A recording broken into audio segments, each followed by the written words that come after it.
So I told this guy that, and then I had another woman stand up and she said, oh, look, I'm burning to ask you a question about water. And I went, okay. And she was in the front row. Poor darling, she was in the front row so I could smell her, right? That makes sense in a minute, right? I don't go around smelling the audience much, just so you know. So it's not a thing for me, but you know. Anyway, so she said, I've got a question. I said, okay, what's the question? She said, oh, what kind of water do you recommend?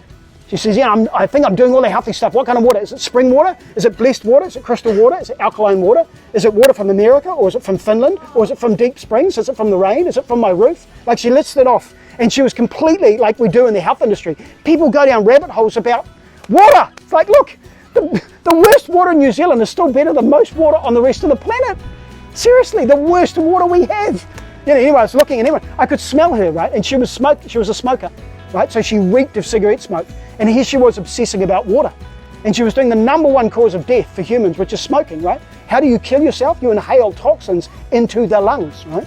And she could smell it. And I'm like, how do I answer this? Do you want me to tell you the most important thing about your health? And she went, yes, thinking I was going to tell her the magic story about water.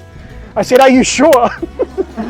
She said, yes. And I said, look, I just really want to check. Are you sure? She goes, yes. I said, stop smoking. And she sat down, you know. It's like, seriously, you know.